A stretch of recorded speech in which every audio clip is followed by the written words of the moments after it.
It becomes abundantly clear from playing PC games that graphics aren't everything. Many of the most streamed games on Twitch have low PC requirements, which isn't a coincidence. Sometimes developers sacrifice gameplay quality for graphics. It's an unfair trade-off, but it's a stark reality. Someone could pour hundreds of hours into these games until their laptop or desktop computer overheats. With a quality PC build, people can play most of these games on maximum settings or increase the frame rate on lower settings. It's important to note that many great low-spec PC games are also playable on macOS. Hello friends, and welcome back to Game Rant. I'm Casey, and these are 10 amazing PC games that you can play with low system requirements. At number 10, we've got Sonic Mania. Sonic the Hedgehog has led a pretty rough life.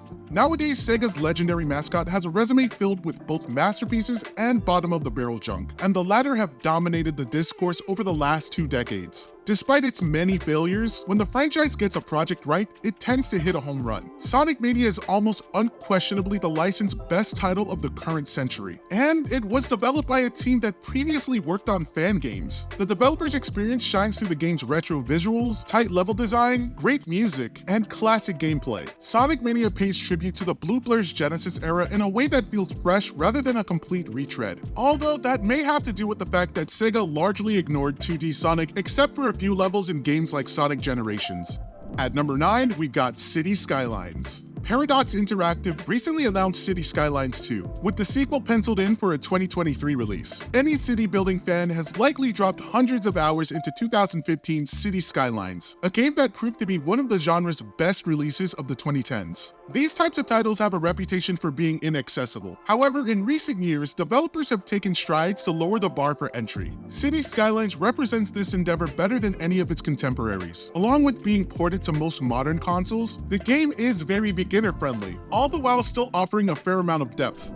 At number 8, we've got Brawlhalla. In the realm of platform fighters, Super Smash Bros. Reigns supreme with no rivals. At least that used to be the case up until the Wii U era. Nowadays, non-Nintendo users have a few options to satisfy their desire to see mascots punch each other into oblivion. Multiversus is the most famous product of the subgenre's expansion, but Brawlhalla was among the first to take a proper shot at Super Smash Bros. Crown. The 2017 free-to-play game has more than proven its staying power. Featuring original and licensed playable characters, Brawlhalla has an impressive roster that features fighters like Kung Fu Panda's Po, Street Fighter's Chun-Li, and even WWE's Roman Reigns. The gameplay is also rock solid. At number 7, we've got Ultra Street Fighter 4. After the disappointing 5th entry, Capcom's Street Fighter needed to bounce back in a big way, and the franchise did just that with its June 2023 sequel. Street Fighter 6 looks incredible and plays really well, and it's also not the most taxing modern AAA release. Nevertheless, PC players will need at the minimum a GTX 1060 or RX 580 to get it running. So while Street Fighter 6 is a fine option for mid-budget systems, it's certainly not a low-spec PC game.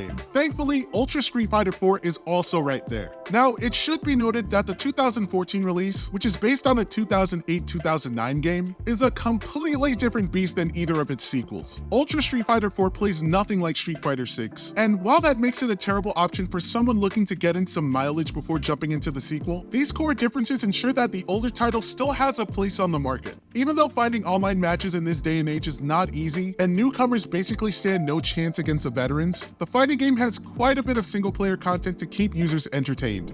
At number 6, we've got Barotrauma. If Earth's deep waters can inspire chills, then a distant moon's seas are the stuff of nightmares. Barotrauma taps into humanity's innate fear of the unknown by locking players in a submarine and tasking them with exploring an ocean riddled with creatures that wouldn't look out of place in a Lovecraftian story. Blending survival horror with RPG elements, Barotrauma's brilliance really shines through when co-op is in play. Undertow's game supports up to 16 players, all of whom would be assigned roles within the submarine. Although certainly indie in presentation, the project nonetheless looks great and stylish, and it manages to produce some real scares despite being presented from an angle that doesn't facilitate horror particularly well. Barotrauma is an intense, suffocating experience that will test a team's communication, competence, and foresight, and its low barrier of entry when it comes to specs means that most people should be able to tag along for the ride.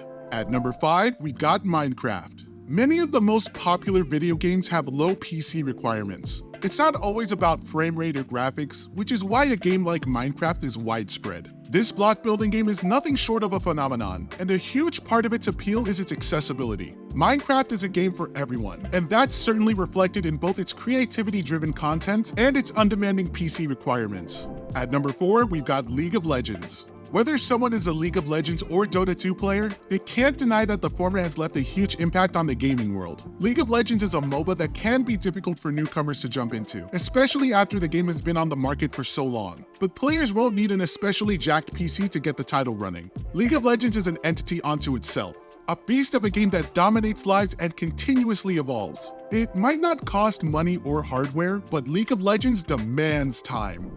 At number 3, we've got Papers, Please. An indie darling released in 2013, Papers, Please utilizes a minimalist presentation to tell a harrowing story about war, sacrifice, and guilt. Set in a fictional state that's at odds with other countries, players control a border agent who must examine the documents of migrants trying to cross over. Simultaneously, a nameless cog in the machine and an entity capable of dictating the lives of countless people, players will steadily come to understand the responsibility placed on their shoulders. Letting the wrong person through or denying someone who should have been accepted comes with dire consequences in the form of a salary penalty. While this might not sound like a big deal, the agent needs to use their measly income to keep their family fed and alive.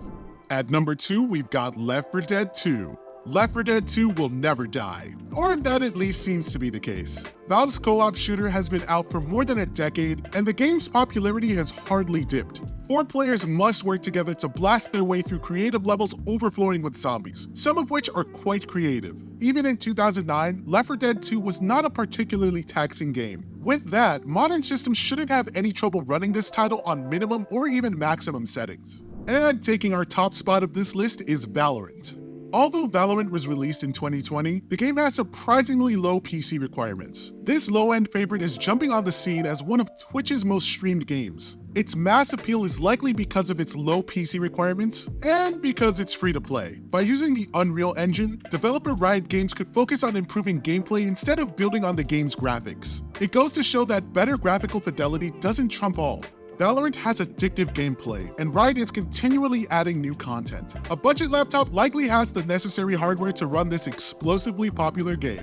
And that's our list, 10 amazing PC games that you can play on your PC with low system requirements. Let us know in the comments which one of these games was your favorite and why. Or if you have your own personal low-spec PC games that you like to play that weren't on this list, we'd love to hear it. If you enjoyed this video, please be sure to like, share, and subscribe. And as always, be sure to visit GameRant.com for more top-notch gaming content. I hope you all have a wonderful day, and I'll catch you in the next video. Take care for now.